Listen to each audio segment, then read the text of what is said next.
what we're going to do. And you guys can start helping me with this. Done.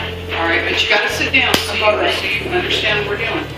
We're doing Passover today. Okay. Does anybody know what Passover means? I think it's the day Jesus had the Passover. Well, it means that the Israelites celebrate Passover because that's when God delivered them out of Egypt, right? Remember that story? And we're going to talk about that story today. Or these are 4 different cups of wine. It's really grape juice, so your mom won't get mad, okay? And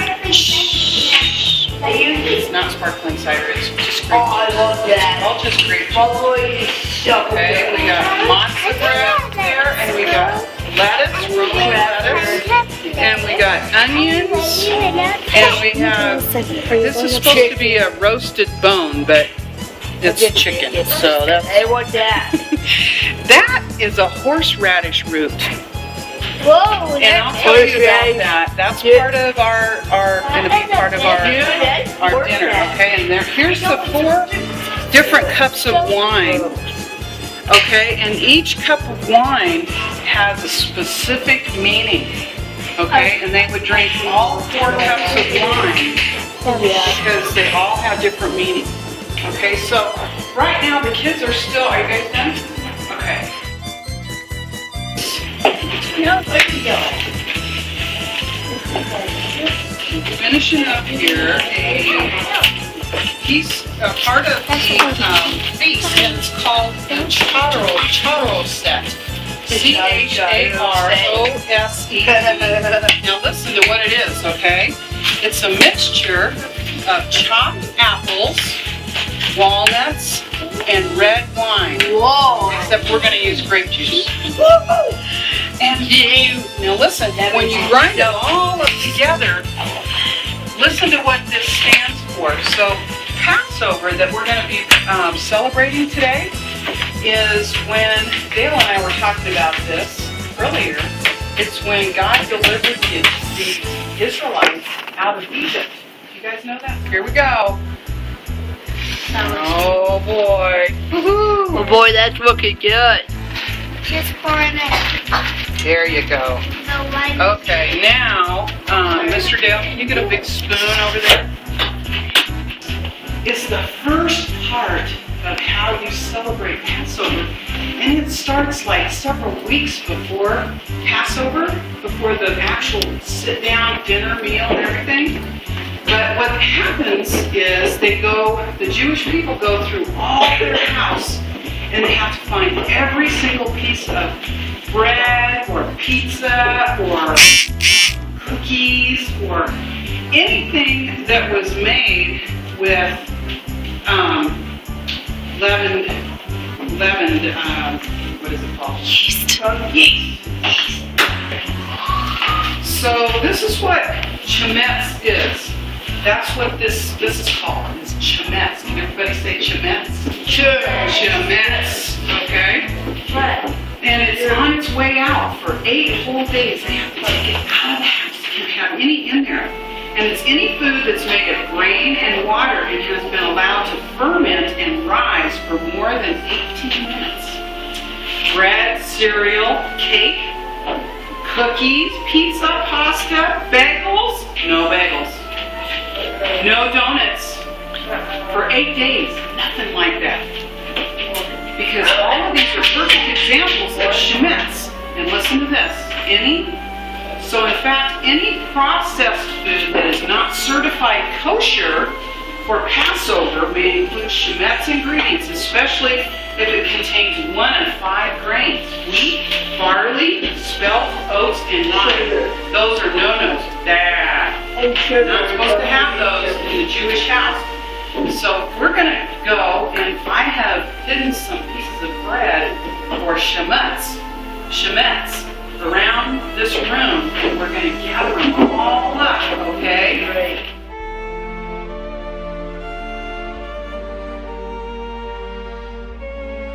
How many pieces that? I love bread. 1. Okay. Where are you? Are some in the bathroom, I guess? None in the bathroom. Darn it. I bought this None in the bathroom. Does anybody want to use a flashlight? I need Flashlight. I didn't get it. Okay. This is the deal. Yogurt. No, that's not it. That's lots of bread. And then we got it on the floor. We'll throw it away. Everybody see it? It looks like a cracker, right? Yeah. It's hard and flat, and there's no leaven in it. And this reminds people of the dough that the Israelites brought out of Egypt. And listen to this. Sit down. Okay, it's a hard cracker-like bread made from dough of only flour and water, which has been allowed to rot, not allowed to rot.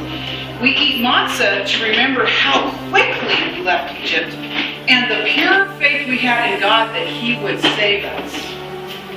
When God told us it was time to leave Egypt, we left straight away without stopping for a second.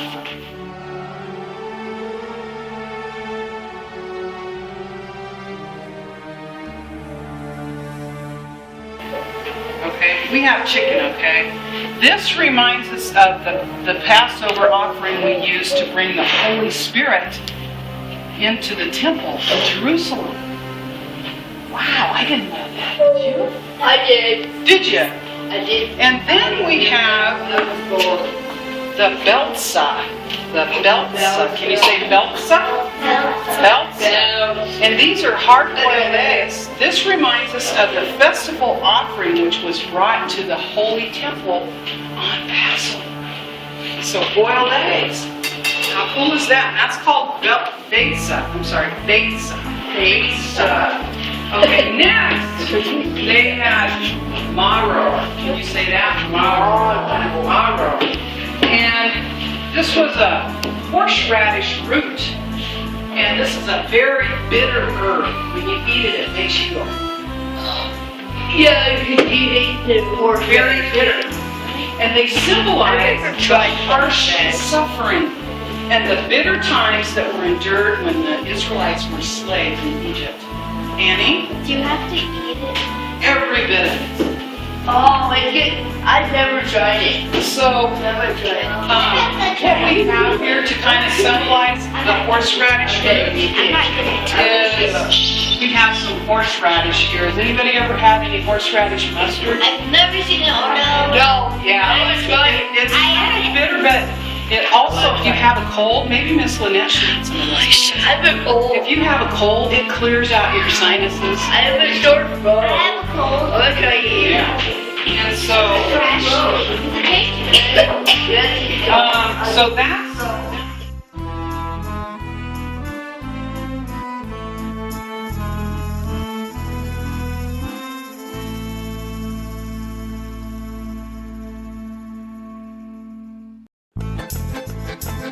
We all made this together, right? We got the charo set. And it has apples and walnuts and grape juice in it. And remember what it reminds us of, anybody? What's it remind us of? Okay? That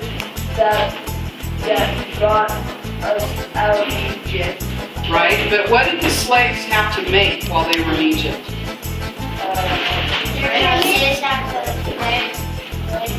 Bricks and rocks and mortar, right? Annie, is that right? Yeah, I was gonna say bricks. Bricks.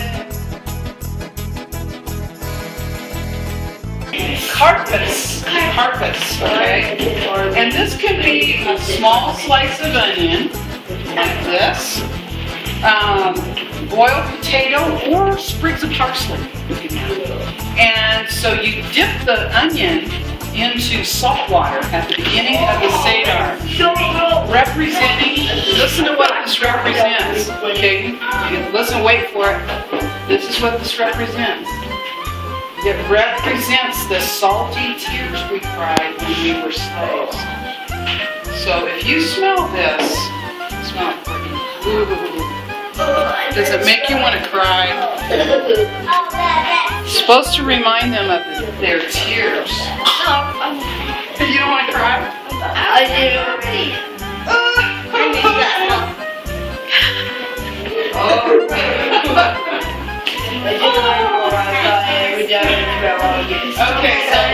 Okay, so what are the onions supposed to represent again? Did you smell them, Joe? Yeah, salty tears reply. Exactly. Good one, Kate. Let's see, what else do we have? Oh, one more thing. Yeah. One more thing. What do you think we haven't covered on this table? The wine. The wine, you're right. But I meant food. What food haven't we covered? Right. The lettuce. The lettuce. Okay. This is the lettuce. And it is the second portion of bitter herb which we eat during the Seder. And this is eaten in a matzah sandwich with the marrow. So with the horseradish, what they do is put horseradish on the lettuce. But we might do something different. I think we might put this brick and mortar on our lettuce. How about that? Okay, it might taste.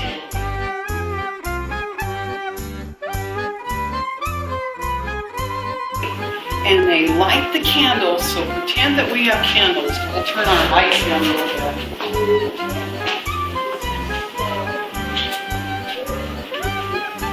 Okay.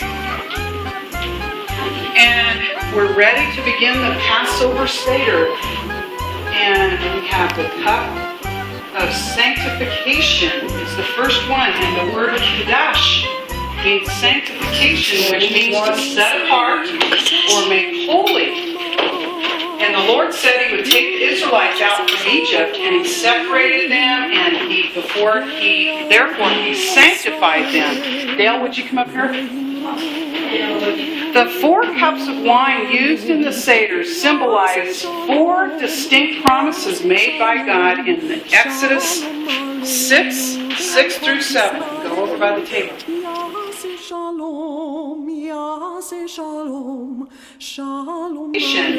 I will bring you out.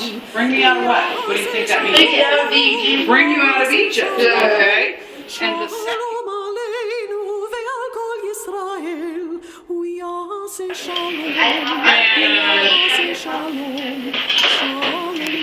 Some boiled egg.